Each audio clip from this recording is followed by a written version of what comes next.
The 33 sermons on Nibbana were delivered by the Venerable Bhikkhu Katukurunde Nanananda in Sinhala at Mitrigala Nisaranavanaya Forest Hermitage. They were translated into English by the same Venerable monk, presently residing at Potkulkala Forest Hermitage in Kandagedara Devalagam. Namo tassa bhagavato arahato samma sambuddhassa. Namo tassa bhagavato arahato samma sambuddhassa. Namo tassa bhagavato arahato samma sambuddhassa. Etang santang etang fanitang yadidang sabba sankhara samato sabbopadipatinissaggo tanhakyo virago nirodho nibbana. This is peaceful, this is excellent, namely the stilling of all preparations, the relinquishment of all assets, the destruction of craving, detachment, cessation, extinction. With the permission of the most venerable great preceptor and the assembly of the venerable meditative monks, this is the 28th sermon in the series of sermons on Nibbana. Right view, the first factor of the Noble Eightfold Path, is defined as the knowledge of all the Four Noble Truths, namely that of suffering, its arising, its cessation, and the path leading to its cessation. This is a pointer to the fact that some understanding of cessation or Nibbana is essential for the practice of the path. According to a discourse among the Twos of the Anguttara Nikaya, there are two conditions for the arising of this right view. Deme bhikkhave paccaya sammaditthya uppadaya katame dve paratocha ghoso yonisocha manasikaro. Monks, there are these two conditions for the arising of right view. Which two? Hearing from another and radical reflection. Strictly speaking, yoniso manasikara or radical reflection is attention by way of source or matrix. The deeper dimensions of its meaning would have come to light in our discussion of Paticcasamuppada with reference to a quotation from the Mahapadana Sutta in one of our earlier sermons. There we saw how Bodhisattva Vipassi went on reflecting from the very end of the formula of Paticcasamuppada, of dependent arising, in reverse order, and gradually arrived at the true source. Kim inukhosati jaramaranam hoti, kim paccaya jaramaranam, jatiya khosati jaramaranam hoti, jati paccaya jaramaranam.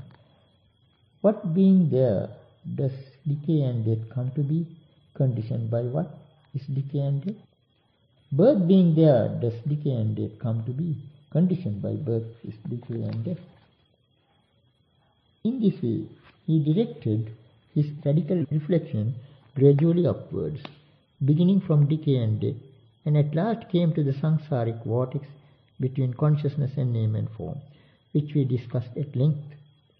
This is an illustration of the deepest sense of yoniso manasikara as an attitude essential for seeing the law of dependent arising within one's own experience.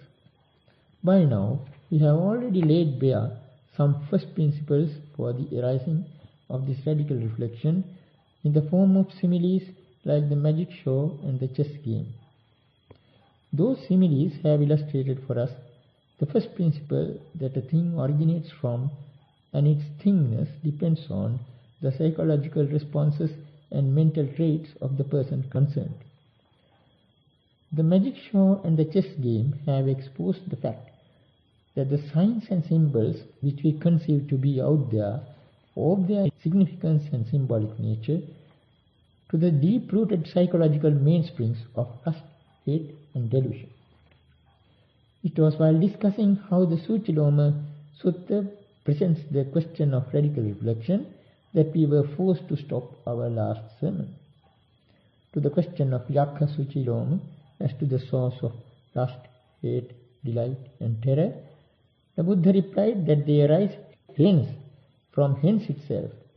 In the Pali verses, the Yakha's questions Kuto nidana, kuto ja, kuto samuttaya, met with the replies ito nidana, ito ja, ito samuttaya from the Buddha's side.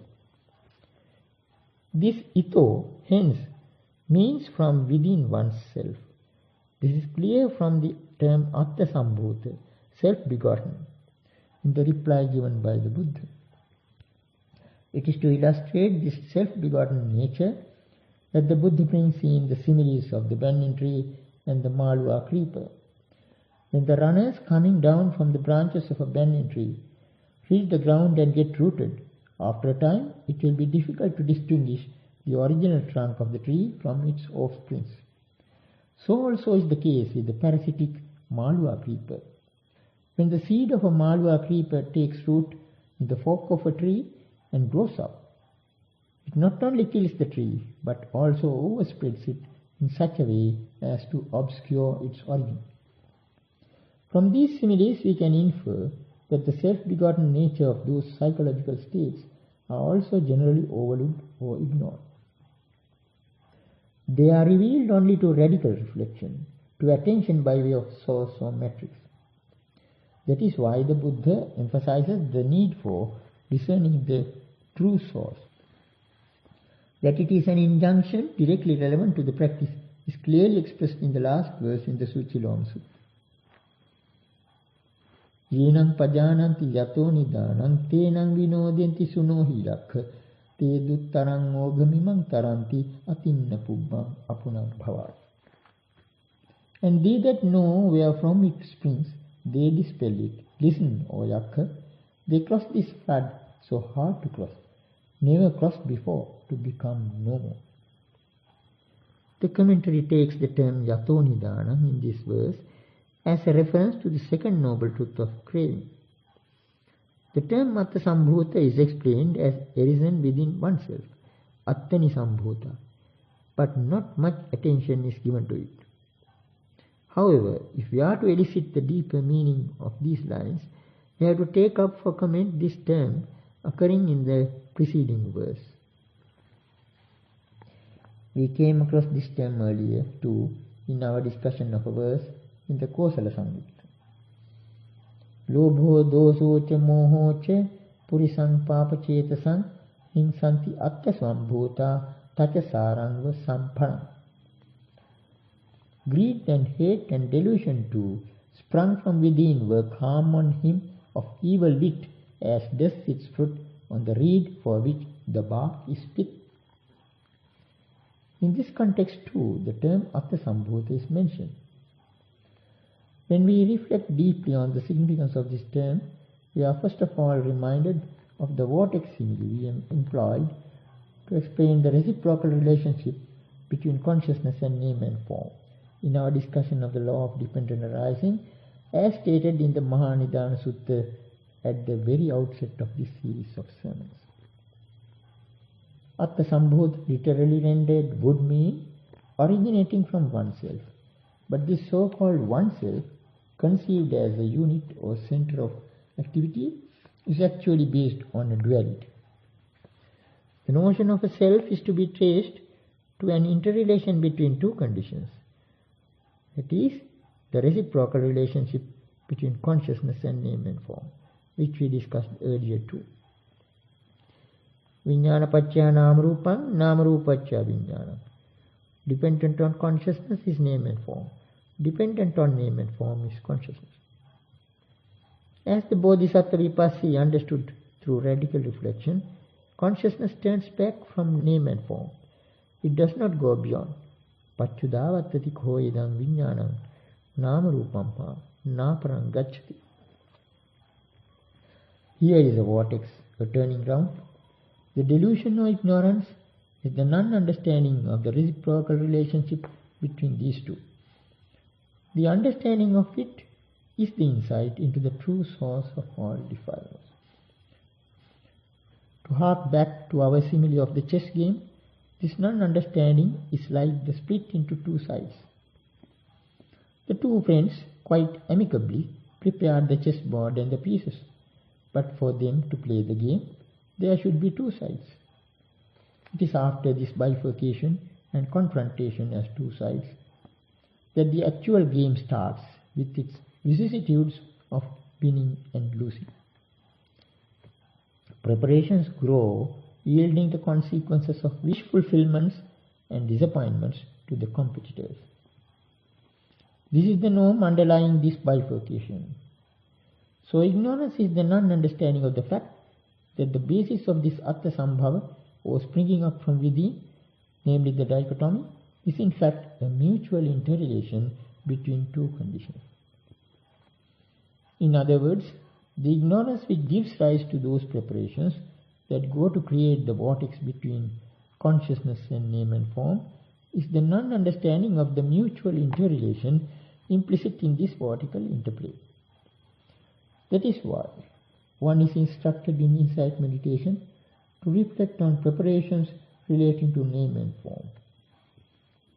And insight into those preparations reveals this mutual interrelation. There is such a dichotomy implicit in the term Atta Sambhava.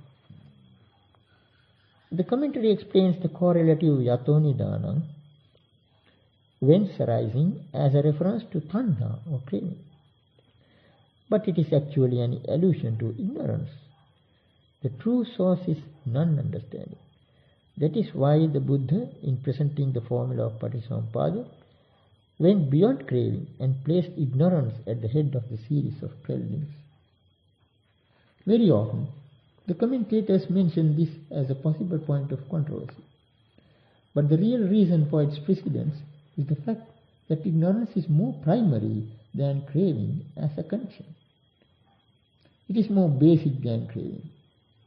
When one probes into the conditions for craving, one discovers ignorance as its root.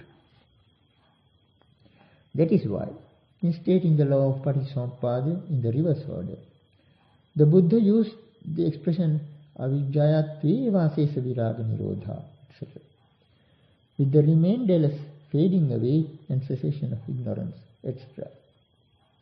It is with the cessation of ignorance that the entire series of conditions move in the opposite direction.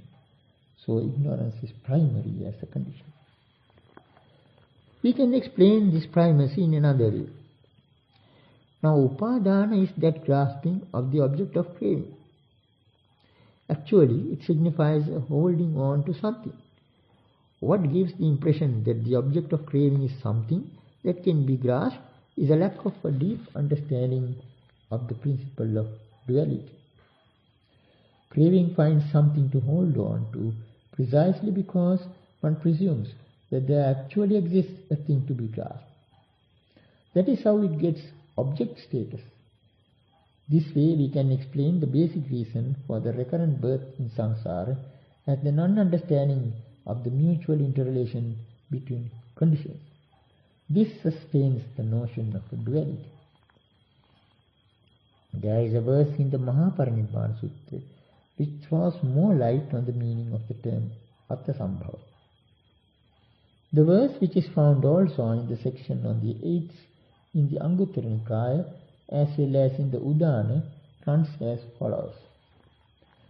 Tulamatulancha sambhavam bhavasankharam avassajimuni adhyatarato samahito abhindi kavachamiva atta sambhava.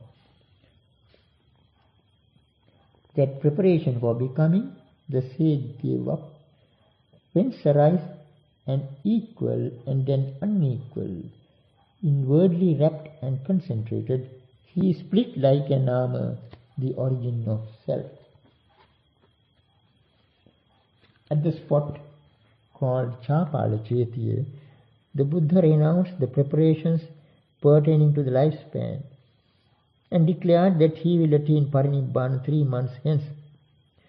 There was an earth tremor immediately afterwards, and the Buddha uttered this paean of joy to explain its significance.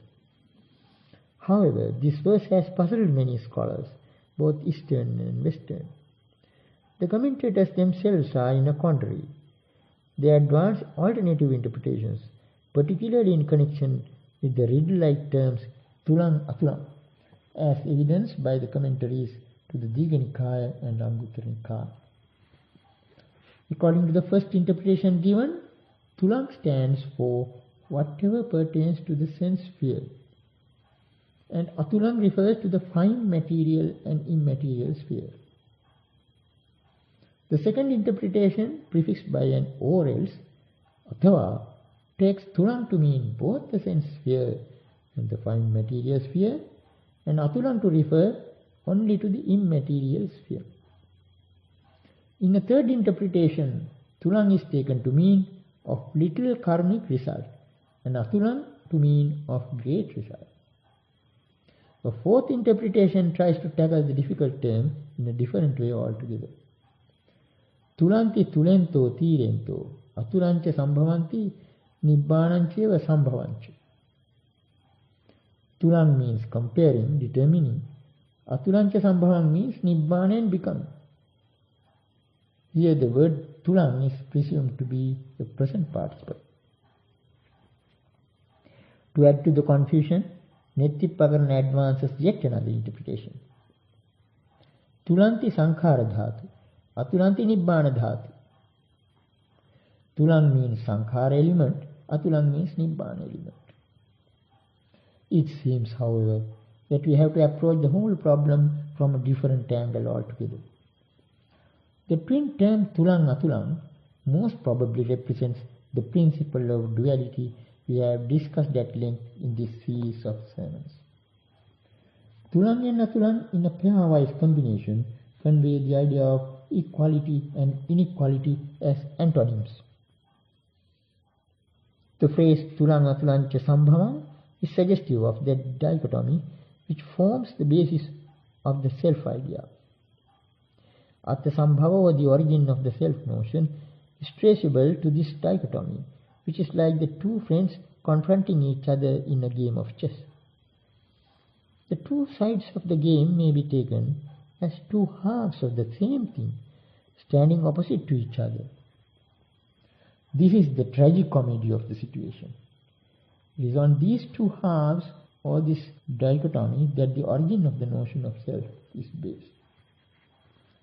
A clear enunciation of this truth is found in the Sutta Nibbana. For instance, the following verse of the Magandhya Sutta brings out the principle of dichotomy rather rhetorically. Satchanti so brahmano king vadei, musati vaso vivadeta kena, yasmin samang visamang chapinati, sakena vadam patisangyojaye. What could the Brahmin speak of as truth? What could he debate calling something false? By what criterion could he, in whom there is no distinction between equal and unequal, join issue in a debate? We come across a similar verse in the Attadanda Sutta of the Sutta Nibbana. Na samesu, na omesu, na ussesu vadati muni, santosu vitamacharo, na adeti, na nirassati. The sage does not grade himself among equals, inferiors or superiors. Being at peace and with selfishness gone, he neither takes up nor throws away. Here again the issue is the triple conceit. It is by dispelling conceit that the sage entertains no inclinations to grade himself among equals, inferiors or superiors. Peaceful and unselfish as he is, he neither acquires nor rejects. Here we see a reference to that dichotomy. The same idea comes up in another guise in the following verse of the Tuvataka Sutta of the Sutta Nibbana. It can be an incentive to the recollection of peace, upasamanusu. Adhyattameva upasame, nanyato bhikkhu santinyeseye, adhyattam upasantassa, natthiyattam kuto nirattam. Let the monk inwardly calm himself. Let him not seek peace from outside. To one who is inwardly calm, there is nothing taken up or rejected. We came across the two terms attang nirattam earlier too, in our discussion of a verse in the Dutthattaka Sutta. There the line attang nirattam nahi tassa atti meant the absence of the idea of taking up and rejecting in an arhat. Very often scholars interpret the term attam in this context as self, which in our opinion is incorrect.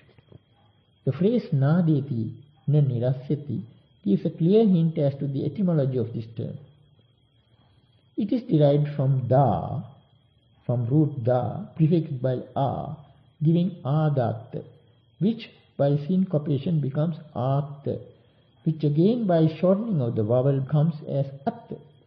Niratta is derived from nirassati.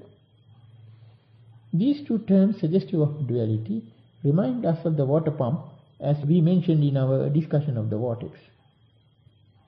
There is nothing really automatic even in a water pump, which takes in and throws out. Due to these two aspects in the mechanism of a water pump, we call it a unit.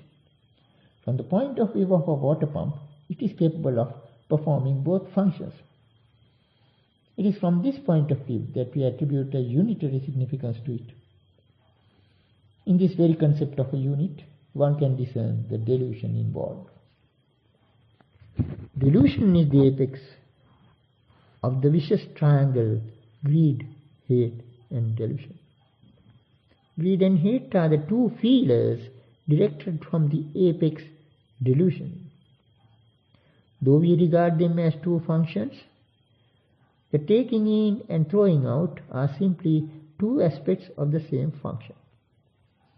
All this points to the depth of the idea of duality and to the vortex simile, which our commentarial tradition seems to have ignored.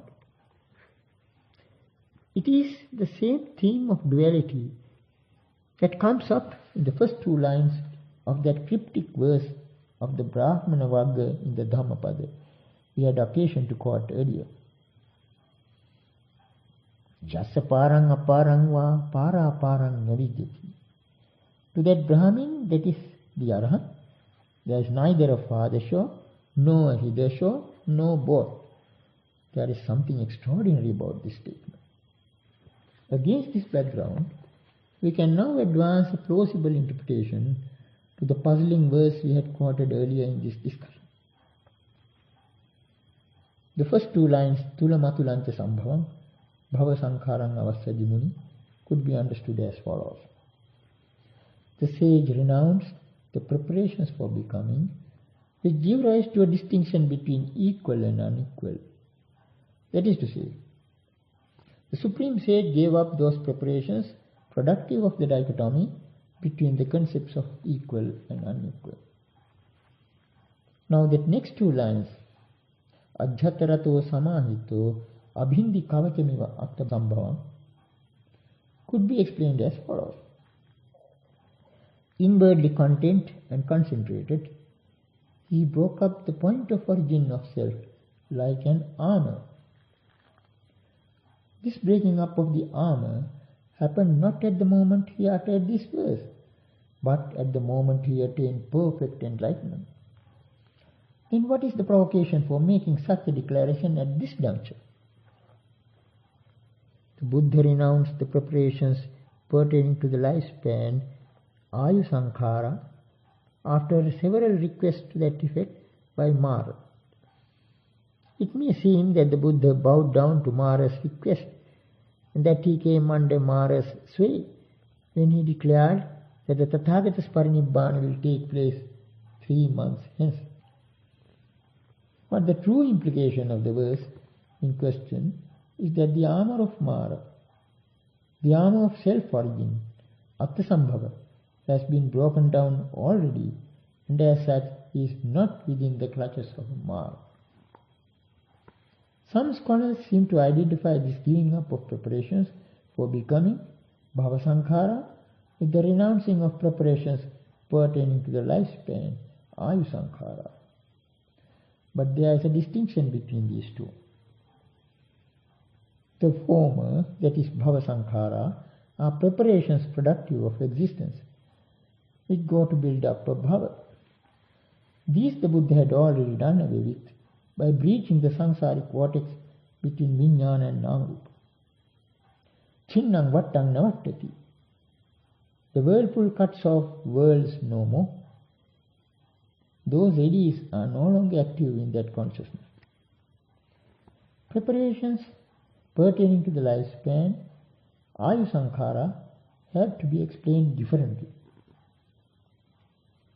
The term Ayu Sankhara, mentioned in the Mahaparinibbana Sutta, refers to the ability the Buddha possessed by virtue of developing the four bases of success, with the path of lengthening his lifespan. Because Venerable Nanananda did not invite him at the correct moment to make use of that ability, he renounced it at Chapala Chaitya. That renouncing is compared in that sutta itself to a vomiting. The Buddha tells Ananda that it is not in the nature of a Tathagata to take in what he has already vomited, even for the sake of life. So then, Ayu Sankhara and Bhava Sankhara have to be distinguished between. Preparations pertaining to the lifespan are not the same as preparations productive of existence or becoming.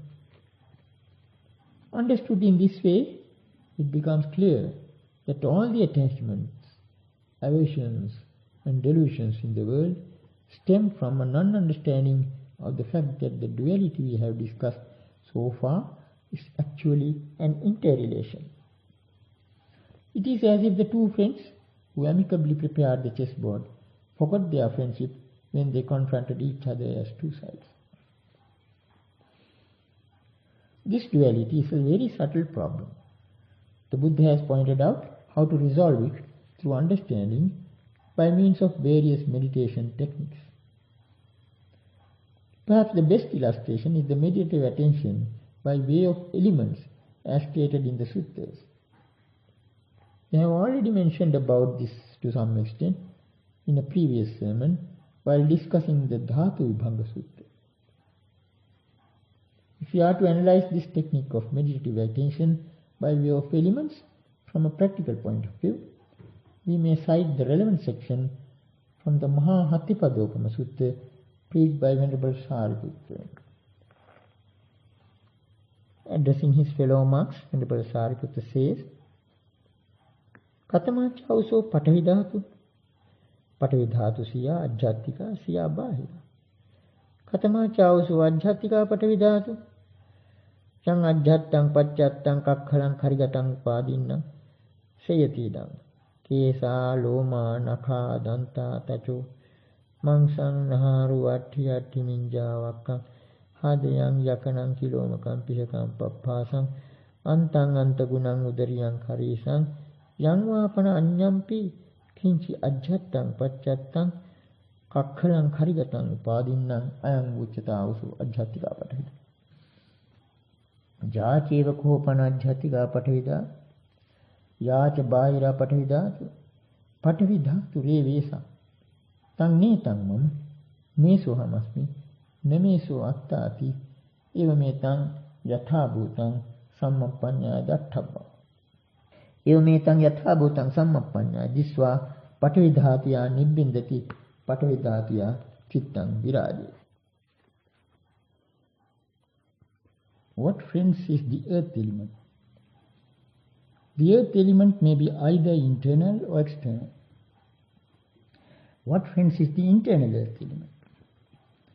Whatever is internal belonging to oneself, hard, solid, and clung to, that is, head hairs, body hairs, nails, teeth, skin, flesh, sinews, bones, bone marrow, kidney, heart, liver, diaphragm, spleen, lungs, large intestines, small intestines, contents of the stomach, feces, or whatever else is internal belonging to oneself, hard, solid, and clung to. This is called, friends, the internal earth element. Now, whatever is the internal earth element and whatever is the external earth element, both are simply the earth element.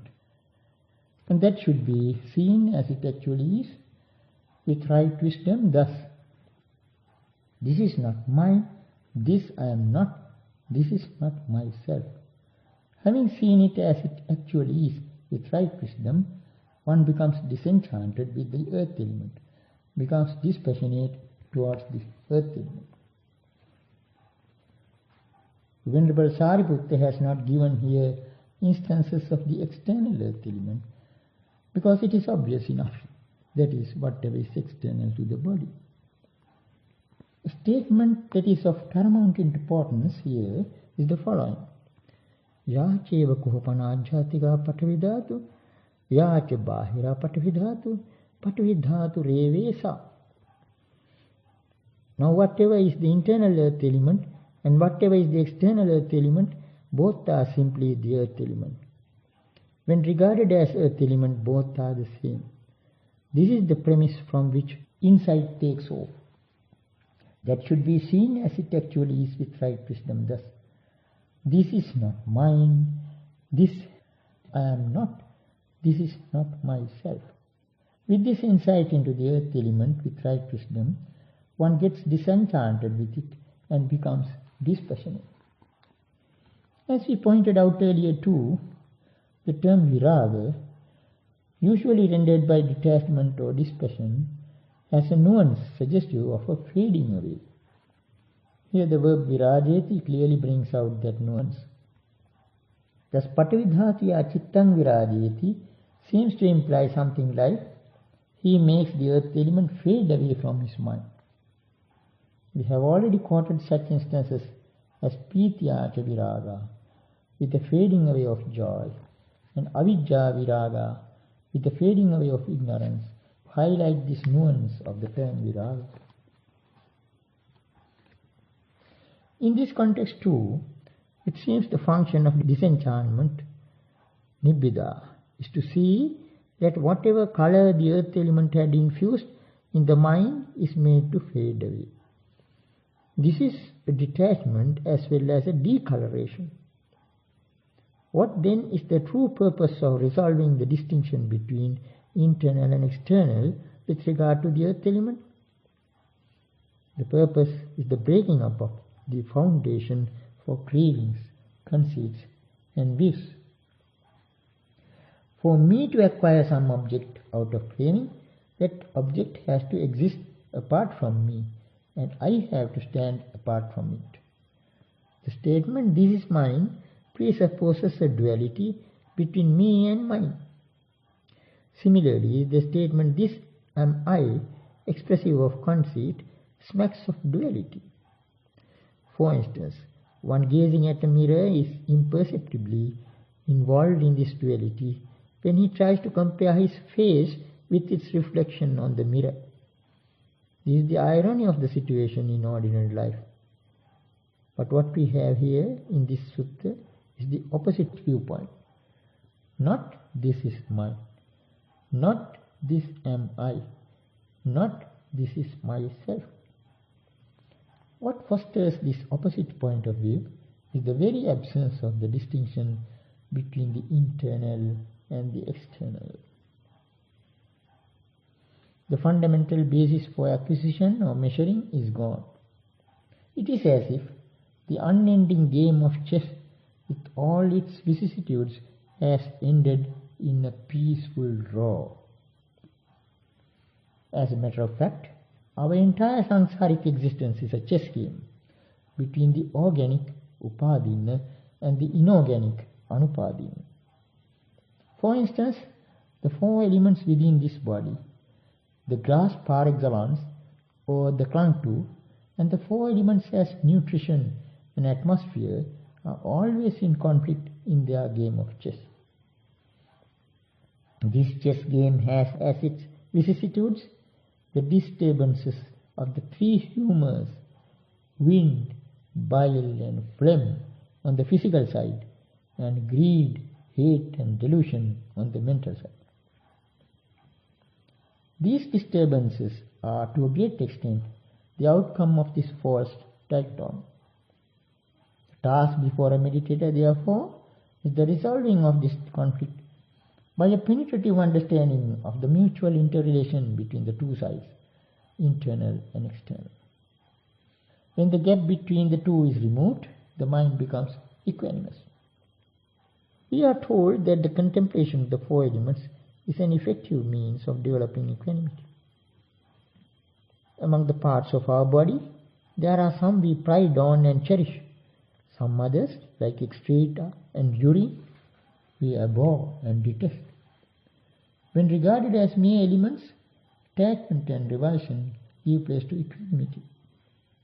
A description of the contemplation on elements as found in the Satipatthana Sutta clearly illustrates this fact. The relevant section runs as follows.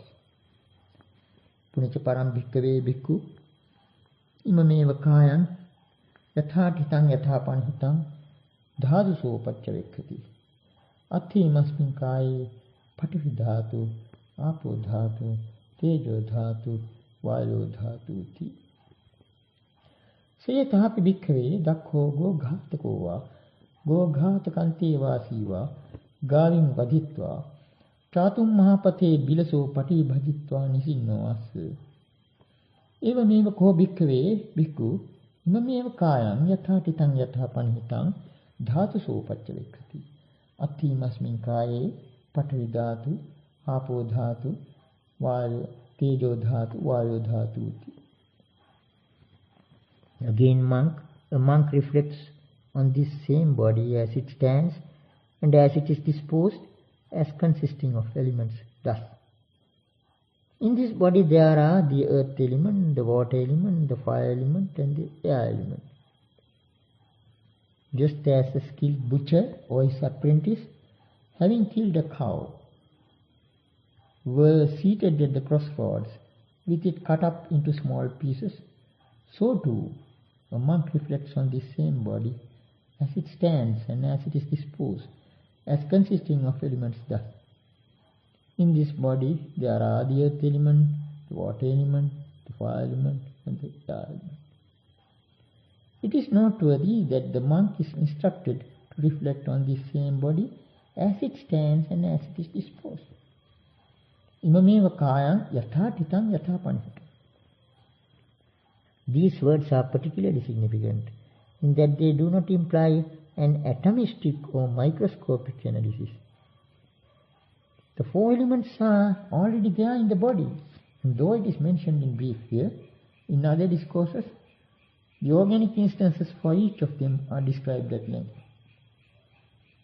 The simile used in connection with this analysis is highly significant. When a butcher or his apprentice kills a cow, cuts it into small pieces and sits at the crossroads ready to sell the meat, he is no longer particular about the cow from which it came. He is conscious of it merely as a heap of meat. Similarly, the contemplation by way of elements inculcates an equanimous attitude.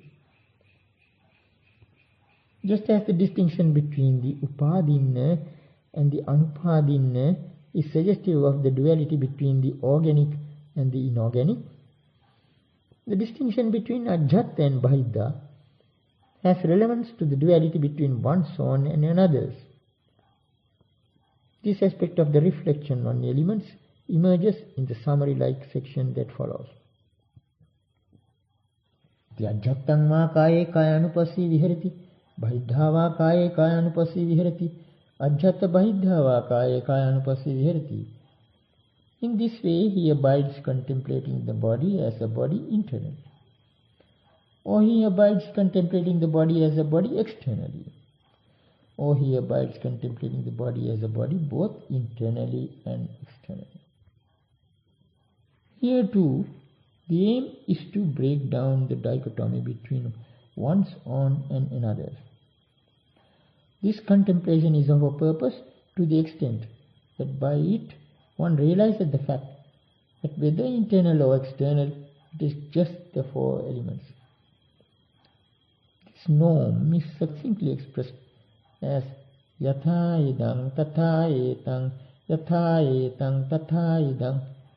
Just as this, so is that. Just as that, so is this. Our minds are obsessed by the perception of diversity, nanattasanya.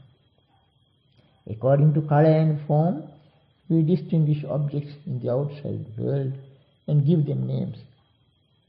It's a burden or a strain to the mind. The reflection by way of elements, as given in the Satipatthana Sutta, could even be appreciated as a step towards the perception of unity, ekata sanya, from this closer perception of diversity. It tends to relaxation and unification of the mind.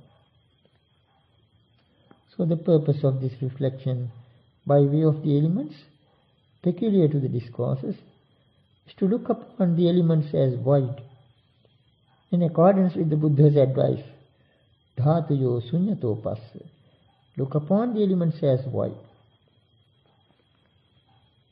However, for some reason or other, perhaps due to the influence of some Indian schools of philosophy with a slant towards materialism, some Buddhist sects indulge in academic subtleties which seem to obsess the mind with the four elements, with concepts about them, instead of the simpler reflection on elements characteristic of the suttas.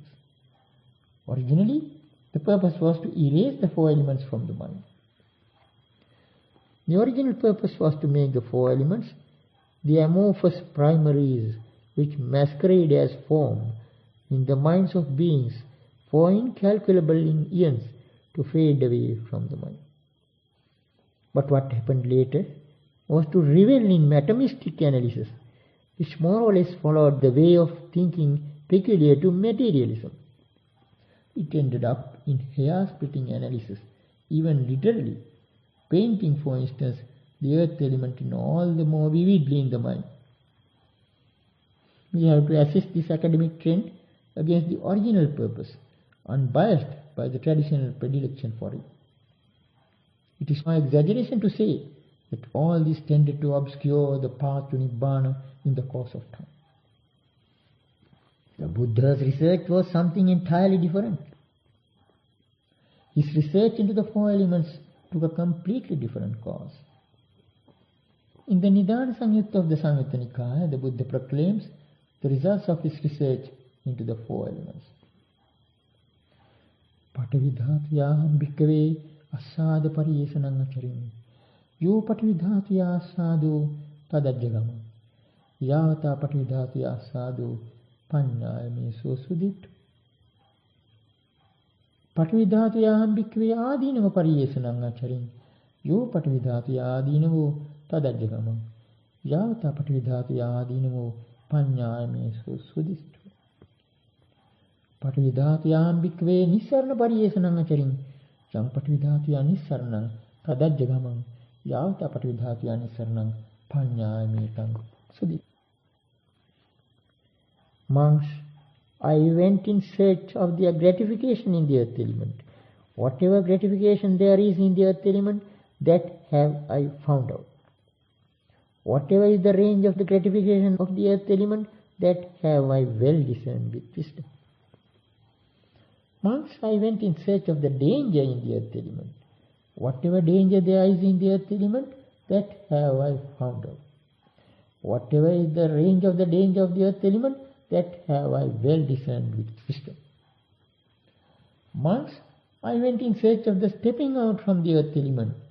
Whatever stepping out there is from the earth element, that have I found out. Whatever is the range of the stepping out from the earth element, that have I well discerned with wisdom. Now this is the Buddha's research into the earth element. The discourse goes on to state the same fact with regard to the other three elements. The term masada, mentioned in this sutta, is defined as the bodily pleasure and mental happiness, sukhang somanasam, arising due to the earth element. The danger in the earth element is its impermanent, suffering and changing nature, anicca, dukkha, viparinamata. The stepping out from it is the disciplining and abandonment of desire for it, chandaraga vinyo, chandaragapha. It is on the strength of this research that the Buddha even enjoined the reflection on the four requisites. The Ariyavamsa Sutta makes this sufficiently clear. In connection with the modes of reflection on the use of the four requisites, a thematic phrase occurs which is highly significant in this concept. Laddhacha pindapatan agatito, amuccito, anajjapanno, adinava dassavi, nissaranapanno paribhindati. On getting alms food, he partakes of it without greed, uninfatuated, unenslaved, being aware of the danger in it with the wisdom in stepping out. The terms agatito, amuccito, anajjapanno, without greed, uninfatuated, unenslaved, are suggestive of the gratification which one has to withstand. The term adinava dassavi, being aware of the danger, is suggestive of overeating and other possible risks in taking food. The meaning of the expression nissaranapanno, with the wisdom in stepping out, in the highest sense, is taking food with the deep idea of abandoning food in accordance with the cryptic dictum aharang nissaya aharang pajahati, gives up food depending on food. It should be clear from the foregoing what the original idea behind the contemplation on the elements was and what happened later. The later trends seem to have ignored the fact that perception is a mirage. Research into these four elements is a matter for the physicist, though it is like chasing a mirage with thoughts and concepts. What is needed is the liberation of the mind from the perception of form that is ingrained in the minds of beings due to the four elements in this long samsara. All the meditation techniques the Buddha has taught are directed towards the fading away of this perception of form. Because of these four primaries, we have a perception of form, which enables us to take signs. All the four are actually impermanent, but the perceptual data we have gathered, dependent on them, are indelibly imprinted on our minds. Signs taken up in the far distant past in one's samsara can come up again and again as attachments and aversions to perpetuate one's samsaric existence. Thoughts and prolific concepts arise out of this perception of form. In other words, we distinguish between one thing and another according to color and shape.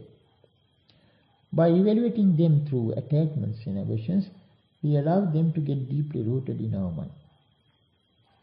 These are the latencies to perception, which in the Madhupindika Sutta find mentioned in the expression sanya nanusanti. Perceptions do not lie latent. Whereas the Arahant does away with these latencies, the non-Arahant entertains them to some extent or other. These latencies account for the prolific concepts with which beings heap up samsaric suffering.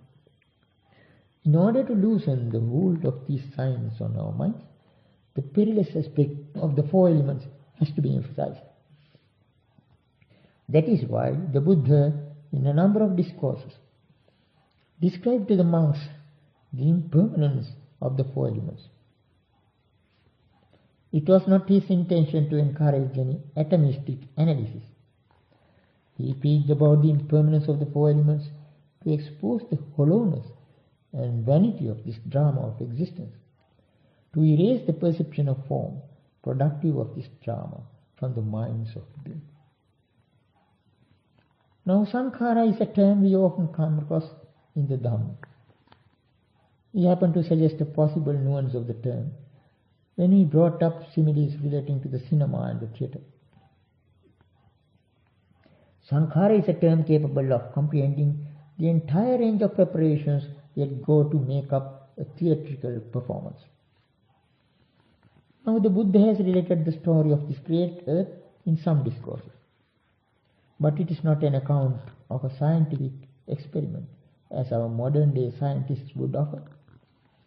The Buddha describes how this great earth came up and how it gets destroyed in order to drive home into our minds the impermanence or the very stage on which we enact our samsaric drama, thereby inculcating an attitude of disenchantment and displeasure, nibbida and viraga. These sankharas pertaining to our drama of existence on this gigantic stage, the earth, get deeply imprinted in our minds. They sink deep as latencies to perception, productive of existence.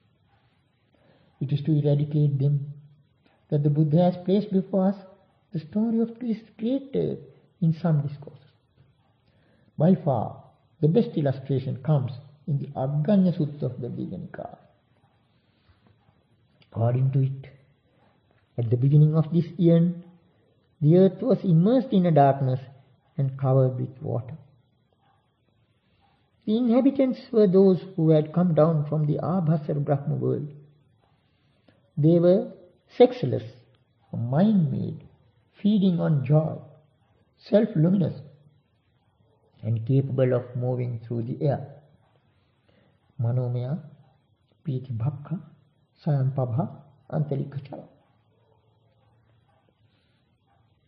After billions and billions of years, a savory earth spread itself over the waters, like the tissue that forms over hot milk as it cools.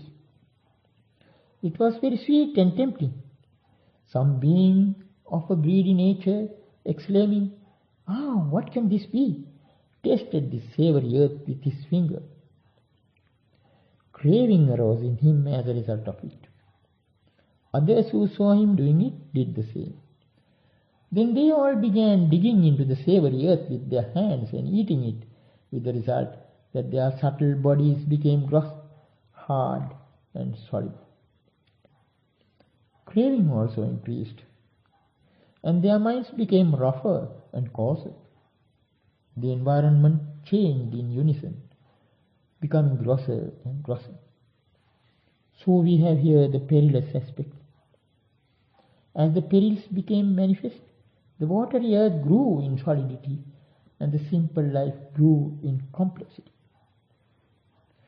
Billions and billions of years passed until the earth assumed its present shape and appearance with all its gigantic mountains, rocks and buildings. But then, in the Satya Surya Sutta of the Anguttara Nikaya, the Buddha describes what happens to this great earth at the end of the eon. As the Holocaust draws near, a second orb of the sun appears, and then a third, a fourth, a fifth, a sixth, and a seventh. The great earth in its entirety, together with its mountains and rocks, goes ablaze, becoming just one huge flame of fire, consuming all before it without leaving any ash or soot, like in a spot where oil or ghee had burned. So here we have no room for any atomism. In conclusion, the Buddha brings out the true aim and purpose of this discourse. Evaṁ anicca bhikkhave sankhara, evaṁ adhva bhikkhave sankhara, evaṁ anassāsika bhikkhave sankhara, yāmañcidam bhikkhave, alameva sabba sankharesu nibbindatum, alam virajyatum, alam vimuccitum.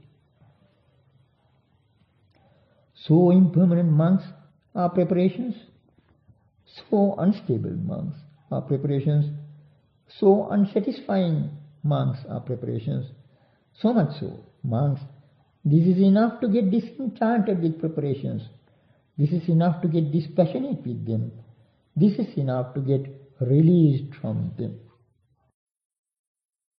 Dear listeners, it is our sincere wish to make these sermons accessible, free of charge, to all who like to listen to them, because the gift of the Dhamma excels all other gifts.